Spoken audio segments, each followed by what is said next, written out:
art historian and photographer, and he is well known for his output and a career that has spanned over 45 years. And in this span of career, he has taken over 53,000 photographs and of Asian monuments and art heritage. He has made over 145 documentaries that are regularly screened in major cultural institutions the world over. And there is one latest series that is just, you can watch on the Indian heritage on YouTube. And his photographic exhibitions have been warmly received in over 75 countries around the world. They have been inaugurated by ministers of governments of the various countries, ambassadors, ecclesiastical dignitaries, and all sorts of personages. He holds the Limca book record for being the most traveled photographer and art historian.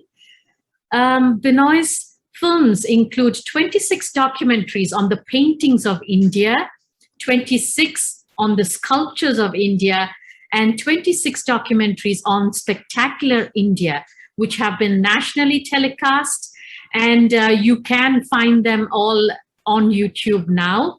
They have been screened at various universities and museums in several countries. In January of 2008, the National Geographic magazine carried an 18-page story about ancient Indian art revealed through Behl's photography to the world. He's the first Indian about whose work National Geographic magazine has actually featured a story of. BBC News, World News has also featured Benoy's work, pioneering work in India and Vietnam. And some of his films include the Indian roots of Tibetan Buddhism and Indian deities worshipped in Japan. And these have won several international film awards in international film festivals.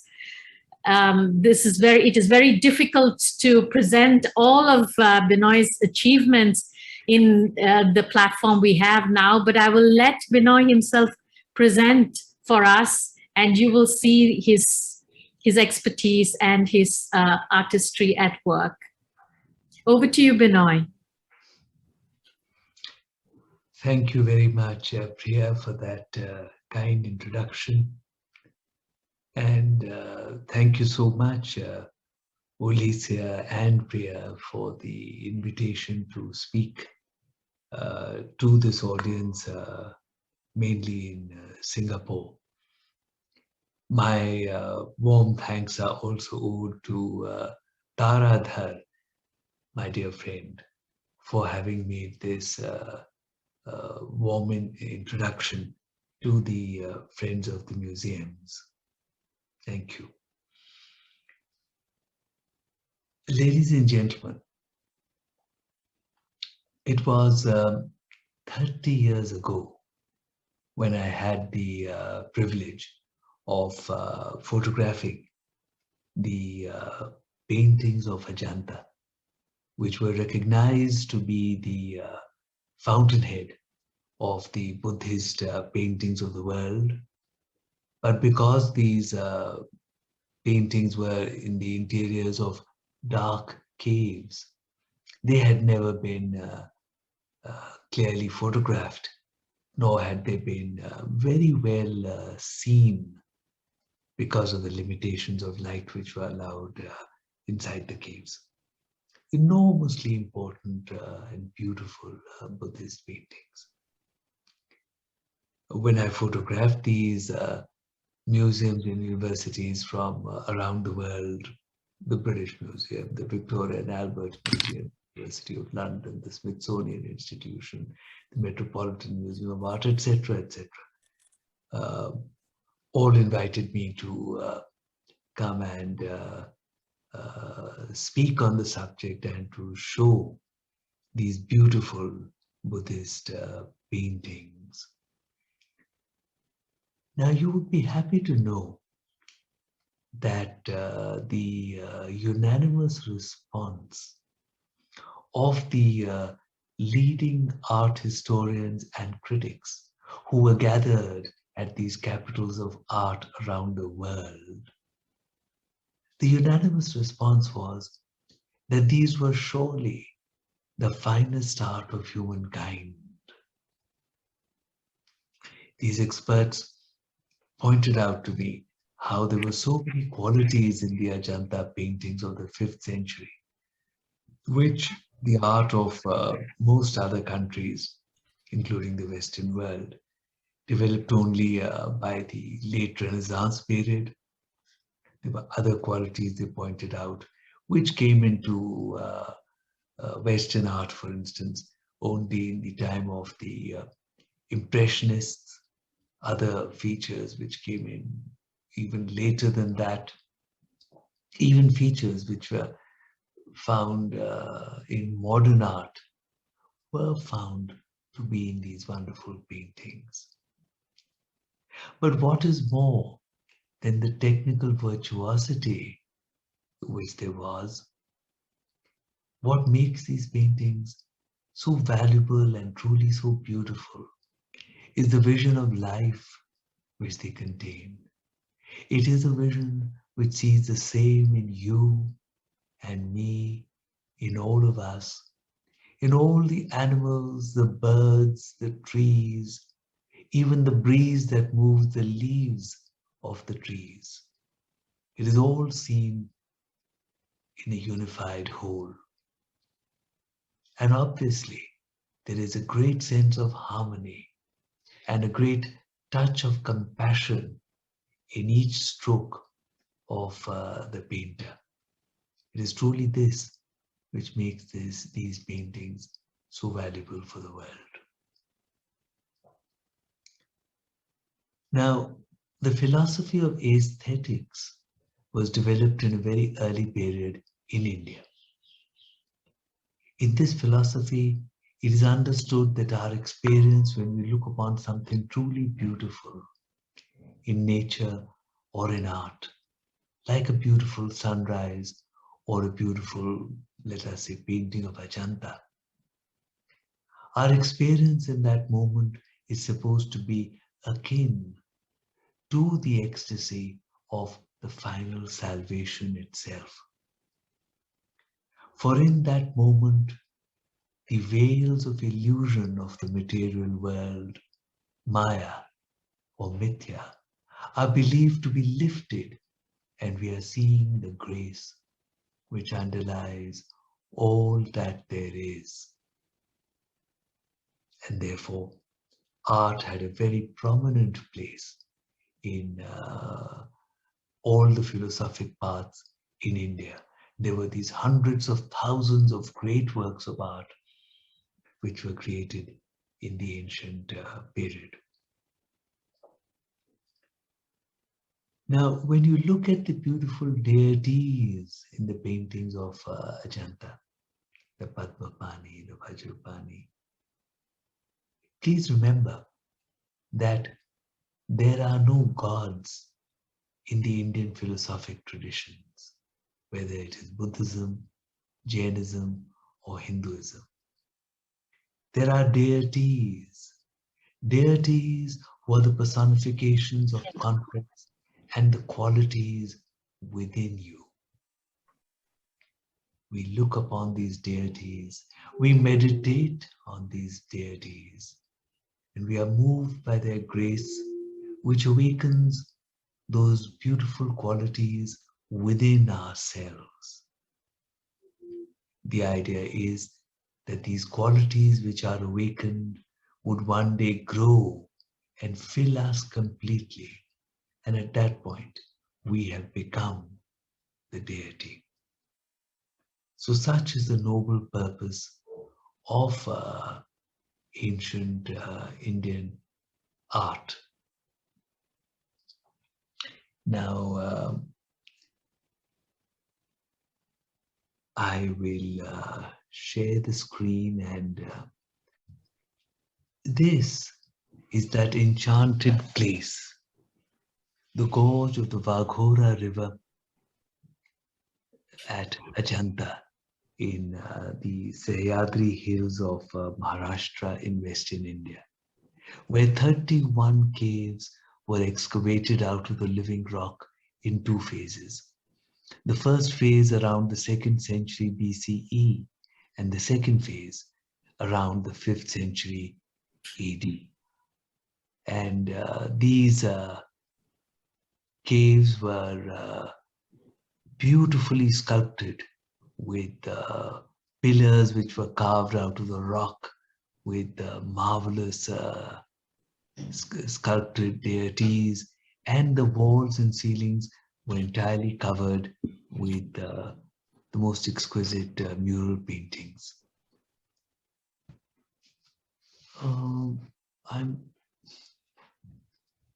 have to do it this way. Now, though these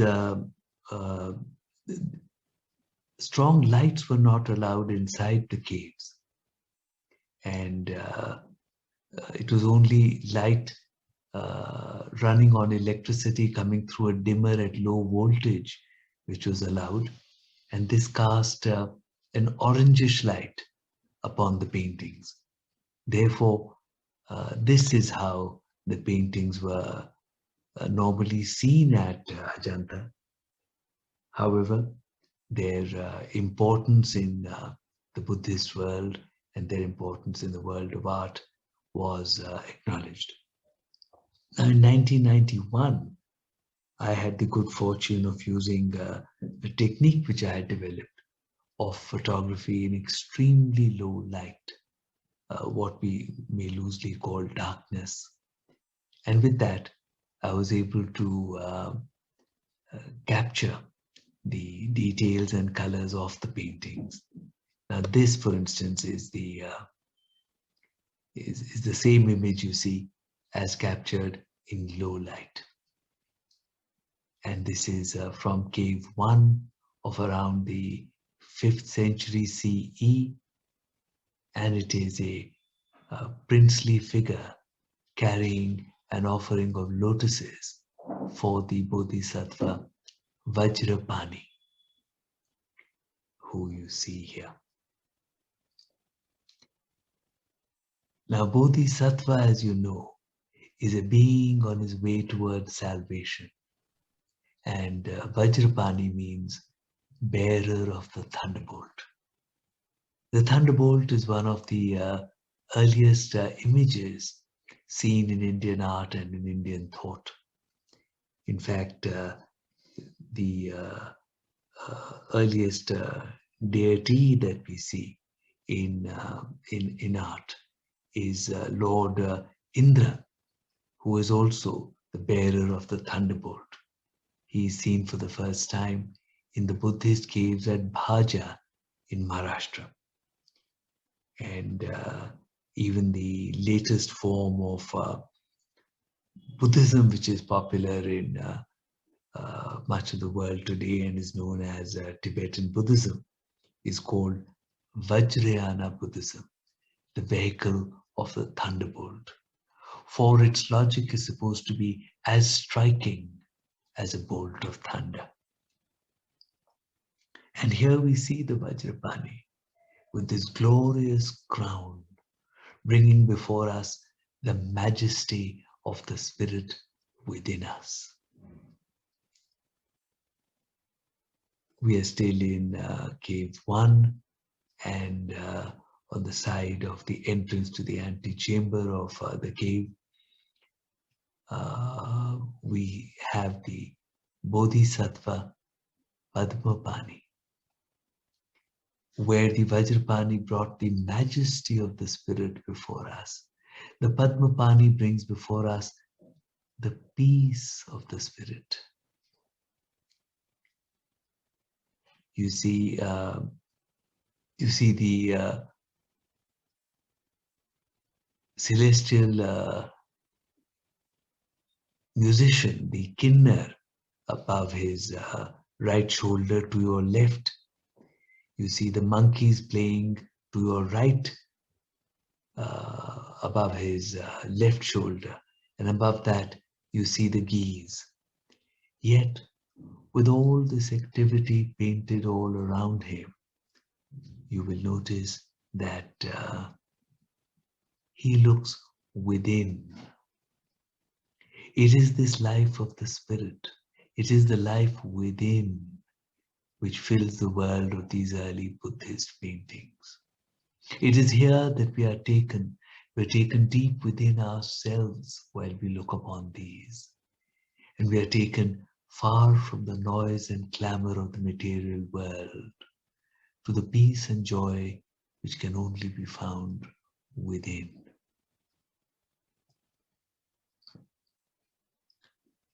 Again in cave 1, to the side of the Padmapani painting, a couple in harmony. Indeed, it is this sense of harmony which pervades the world of Ajanta. There are thousands of figures painted upon the walls, and all of them are filled with a deep sense of harmony and warmth which fills this world. One cannot help but be deeply affected by these paintings and immersed in the world of Ajanta while one is there.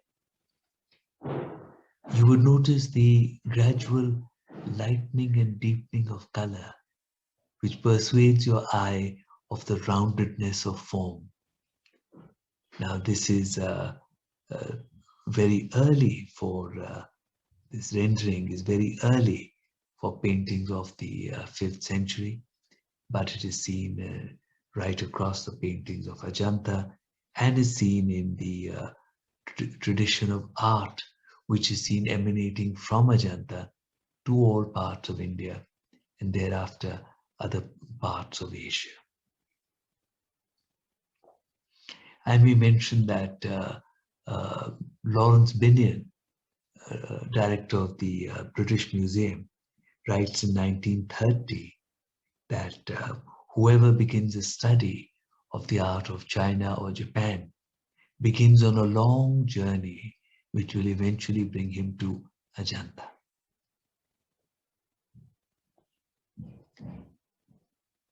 On the left wall of cave 1, the Mahajanaka Jataka.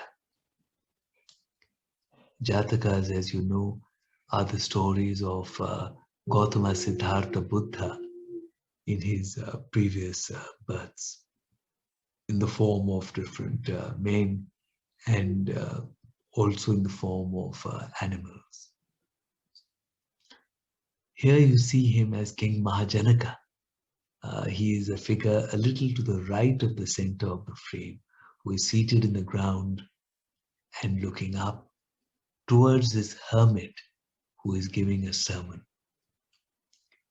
You might notice the antelope who listen with as much rapt attention as any of the human figures. For in the world of these paintings, the animals are no different at all from the human figures. I take you to a closer view of King Mahajanaka. Now, Mahajanaka was a great and powerful king. He had, in fact, won back the lands earlier lost by his father. But here you see him seated on the ground there, his hands before him, looking up at the hermit with a look of adoration upon his face, which even the damage of so many centuries has not managed to remove. It is this humility which is the message of this art. It is this humility with which we rise.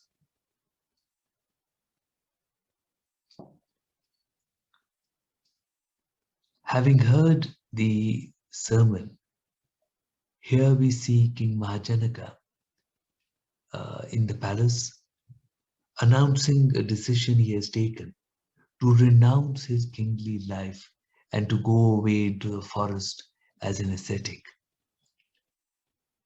Behind him, we see his mother, who is visibly worried to hear her son announcing this decision. And in front of him, we have his wife, Queen Shivali. Now, the Queen's eyes are painted in a very particular way. You see, by the time these Buddhist paintings were made in the around the 5th century, the oldest known treatise on art making had been written. This was the Chitra Sutra. Now, the Chitra Sutra gives thousands of guidelines to the painters on how to make landscapes, how to make animals, how to make different kinds of human beings, uh, 5 different ways to carry out shading, and how to show different expressions on people's faces. And in this, it also gives 5 different shapes of eyes which would convey different expressions. And Queen Shivali's eyes here are made exactly in the way it suggests, for the eyes of one who is sad or weeping, as indeed we may expect her to be, for she hears that her husband is going to be going away. Her lower garment is woven in the form of ikat, which is practiced till today across the western and eastern Deccan in India. Her upper garment, for there is an upper garment which is practically transparent, very fine garment, and you would see some design on it at her hip. This reminds you of the fact that India was at that time very well known for the finest of textiles.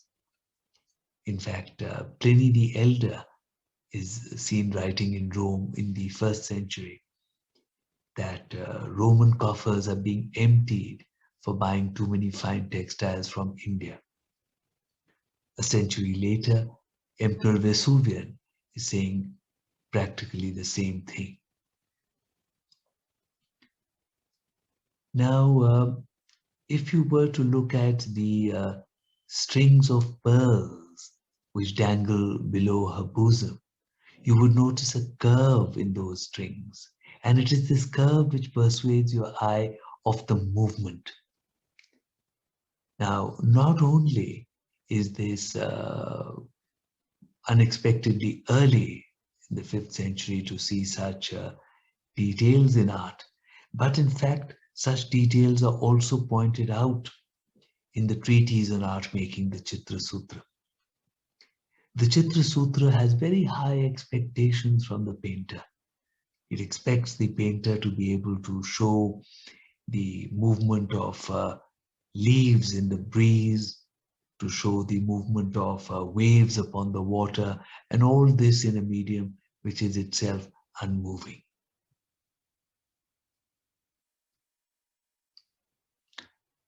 And to the side of Queen Shivali, 3 palace maids, responding in shock, as you see clearly upon the face of the lower one, and responding in sadness to the fact that the king is going to be going away and leaving their mistress, the queen, alone.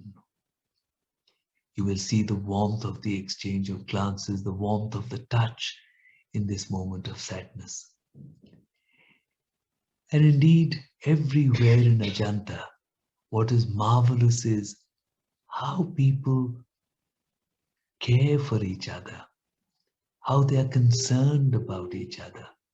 It is a marvelous world of compassion and mutual affection and caring.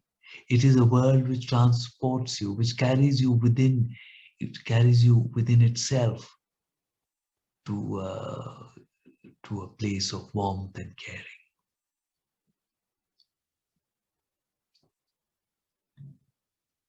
Having made that decision, here you see King Mahajanak as he rides out of the palace.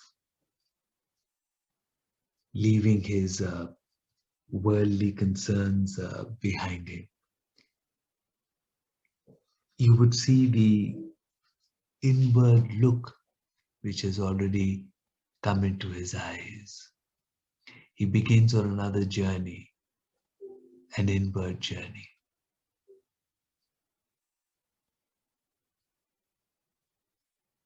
To the side of the king as he rides out, we see these figures who are looking upon him. This has been one of my favorite photographs, and I've called it the glance of compassion. It is indeed these figures on the side, to the sides of the beautiful bodhisattvas, who convey the essence of the warmth and caring and compassion of Buddhism so completely. The look in their eyes is something that truly transports you. I believe it is in these figures on the side that the painter has made himself.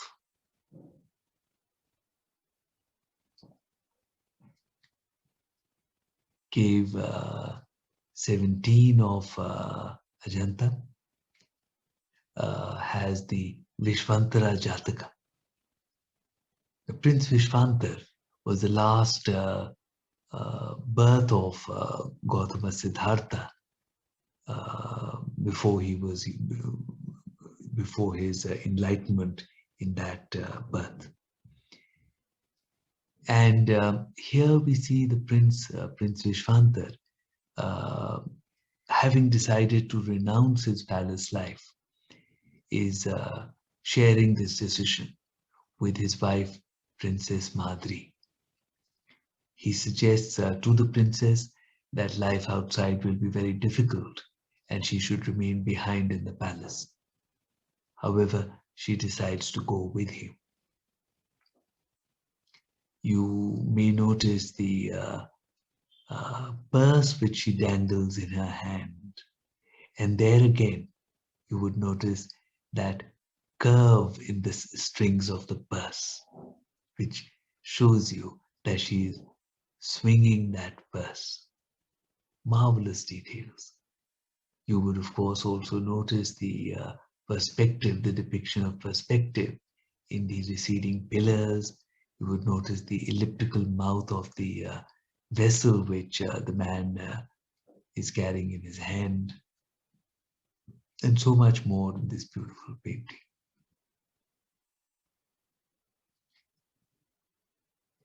Cave 17, the Mahisha Jataka. Gautama Siddhartha in a previous birth, born as a Mahisha, a buffalo. It is wonderful to see how in Buddhism bodhisattvas come before us as animals. Animals who in fact convey the finest of qualities which we may consider human. The connection between all the living creatures, the warmth with which this vision sees all the living creatures of the world is strengthened so beautifully to see the Buddha before us in the form of this buffalo. And you see the pesky monkey is troubling him, but the kindly bodhisattva does not mind. In fact, you would surely notice the smile on the face of the Mahisha, and it would have been intended to be there.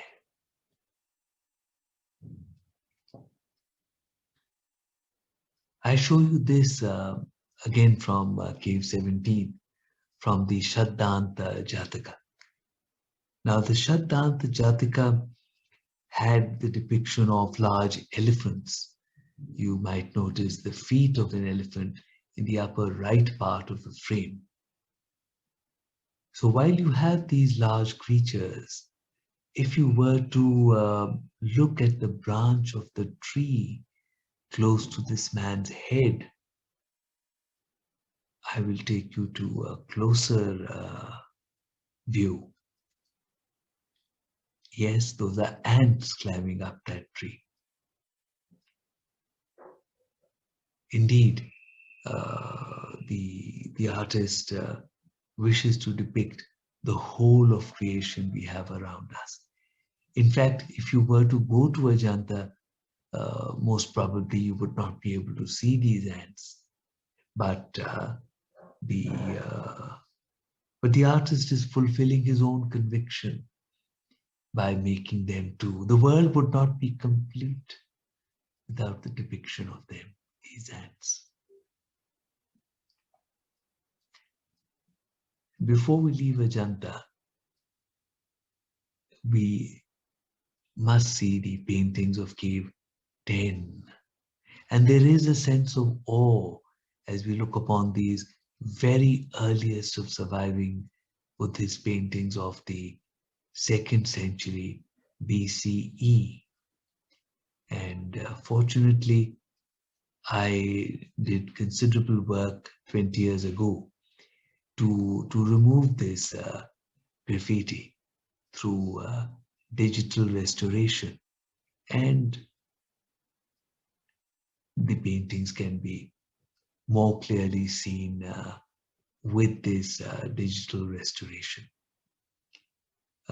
Dancers, and it's marvelous to see here in the 2nd century BCE.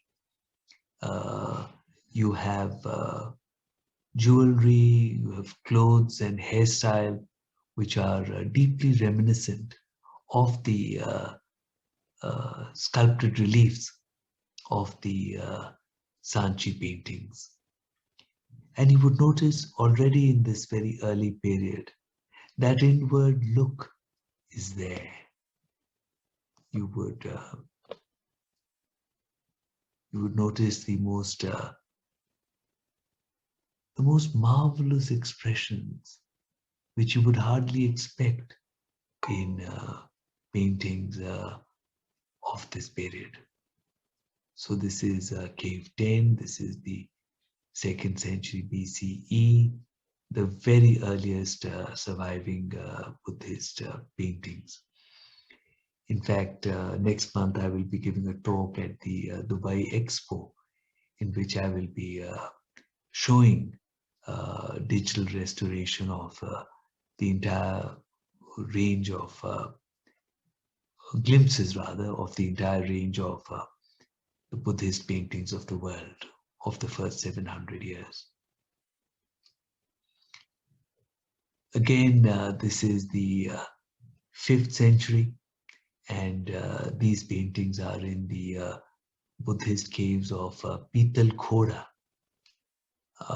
about an hour and a half drive away from the better known caves of Ellora. So the caves of Behl are not visited very often, but it's a magnificent sight, a beautiful sight.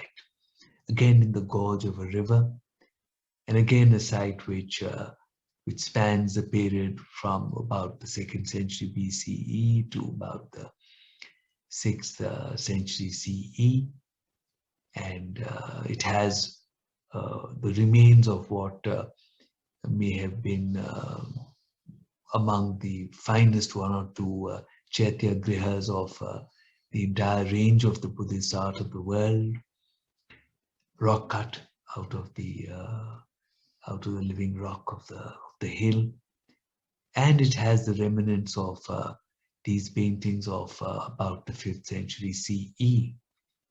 And though there is much damage, you see that tenderness, that warmth, which is the very theme of these early Buddhist paintings, whose purpose is to carry you away into a world of grace. Again, 5th century, these are the Buddhist caves at Bagh in present-day Madhya Pradesh. Though it is a different state from Maharashtra, where we were in earlier, It is not that far as the crow flies from the caves of Ajanta. And all these Buddhist caves were made along trade routes, which headed from Nalla Supara, the port, which is where present day Mumbai is, uh, mainly northwards up to Ujjain in Madhya Pradesh, which was a great center of learning, and Vidisha in Madhya Pradesh, which was the granary of central India. So the coast of Maharashtra was connected all the way up to Madhya Pradesh, and these Buddhist caves were made along the trade routes, where they provided shelter not only to bhikshus, monks, during the rainy season, but also to the merchants. Now, you may be amazed to see the foreshortening of the bull in this painting of the 5th century.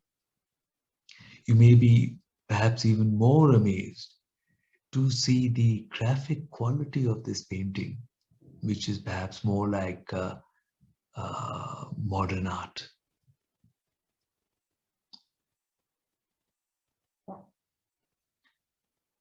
And a little away here from the ancient period, we have a brief glimpse of art of around the 11th century CE. This is the monastery complex of Alchi. Excuse me. In the 10th and 11th centuries, a legendary number of 108 monasteries were built by King Yeshe-O, who ruled over Western Tibet, Ladakh, Lahore Spiti, and Kinnaur.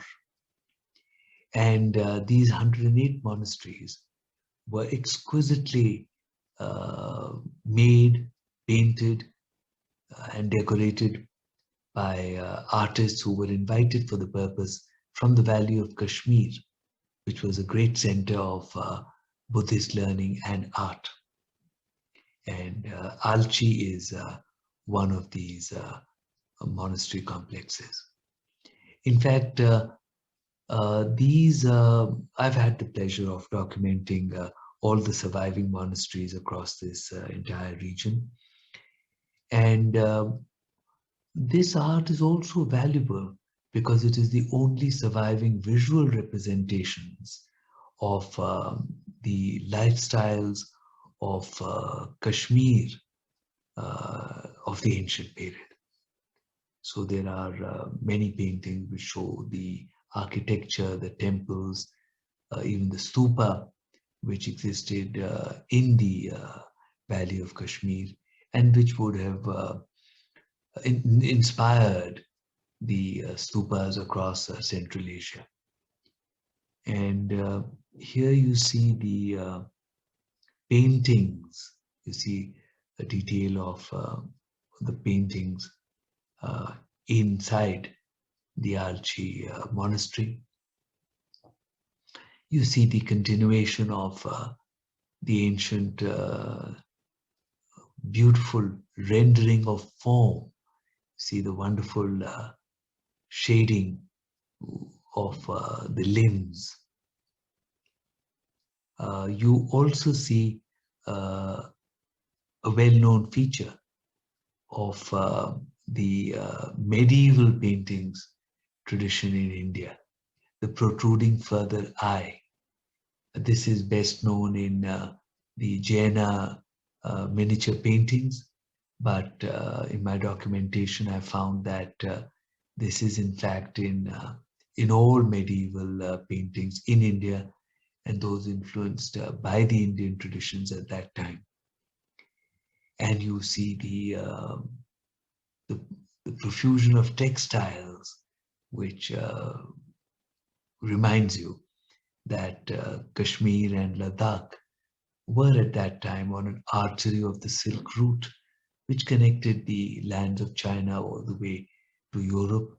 And this artery came down through this region, going all the way down past Nalla Supara on the coast of Maharashtra down to Kerala in the western coast of India. In fact, paintings at Alchi itself also display depictions of Kalaripayat, the martial arts form of Kerala. Wonderful to see the way that culture moved from place to place and how ideas were shared and displayed in different places during the early period. Now, I would like you to notice on the sides of this painting of Green Tara, the figures that are mounted on mythical creatures.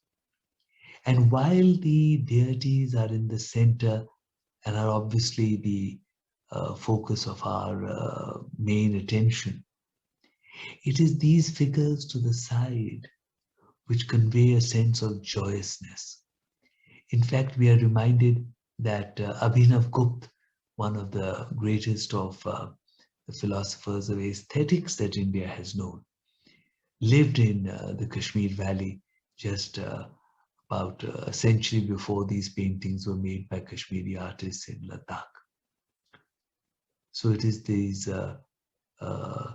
exquisite, joyous figures which are truly the hallmark of the Buddhist art of Kashmir.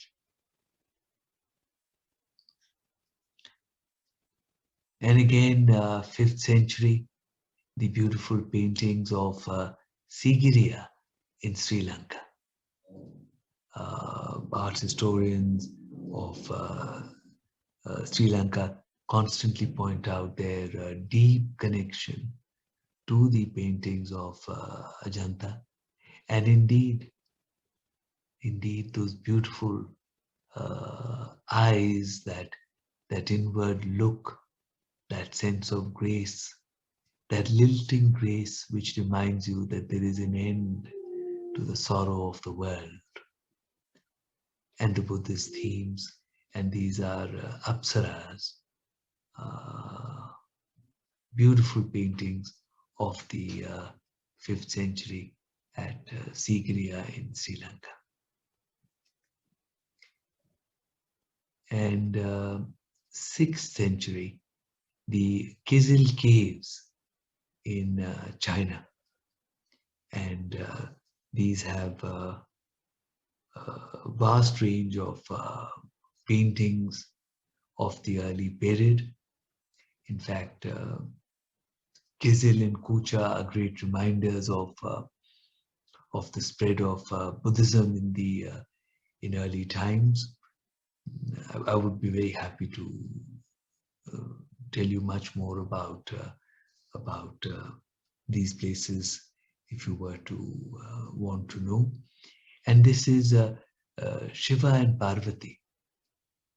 And you'd be happy to know that in the early period, there seemed to be no distinctions, no hard and fast distinctions between the depictions of the deities of the different philosophic paths which emanated from India. In fact, at least 95%, if not more, of the history of ancient India is known only from inscriptions, large numbers of inscriptions, donative inscriptions, which are found across the ancient monuments of India.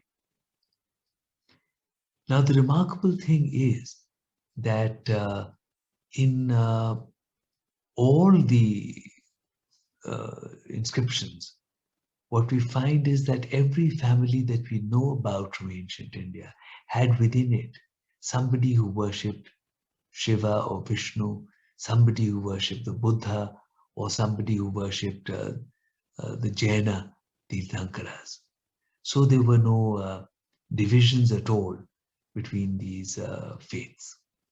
In fact, in my documentation, which has been so warmly aided by the Japan Foundation also, I have found that early Indian traditions of deities, whether it is Saraswati, whether it is Lakshmi, whether it is Indra, whether it is Brahma, are still continued in the Buddhist temples, for instance, of Japan. Deities of the early period that are even forgotten in India these days continue to be worshipped every day in the Buddhist temples of Japan. So the divisions between faiths is very much a colonial construct of a much later period. And here we have a detail of a painting from Bagan in Myanmar of the 12th century. We've come a little further than the ancient period, but you see the same gentleness, the same grace. This is the birth of the Buddha, and you see a close connection between the contemporaneous paintings, miniature paintings of the Pala period in the eastern plains of India, which is not very far away from Myanmar. And the earliest surviving paintings of Tibet are in the Dumkar caves at a very high altitude. In fact, my head was spinning all the time while I was there.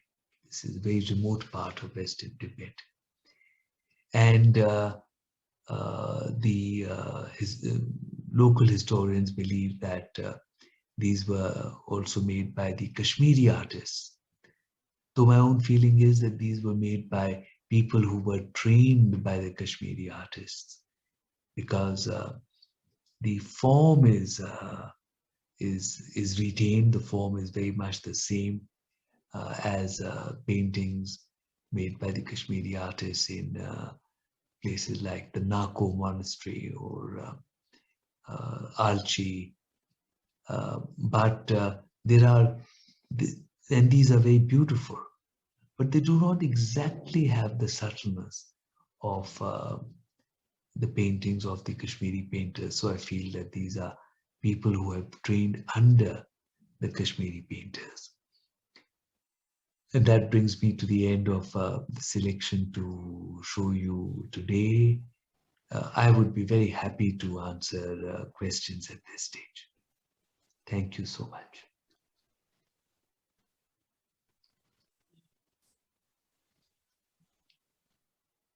Dear Mr. Benoy, thank you so much for taking us on this amazing virtual journey to the Ajanta caves, allowing us to see these absolutely breathtaking and exquisite images in such a detail. They are full of life after all these centuries. And thank you for documenting the striking early Buddhist art and sharing it with the world. And the absolutely amazing technique that you just showed us, this digital restoration, allowing us to see how the image would look before, because now it's even not possible to see it in this way. And our ACM docent, Sabine, she just commented that she visited the caves in 2004, and she wasn't able to see all these images in such a detail as we were able to do it today. So thank you so much. And we have a few questions.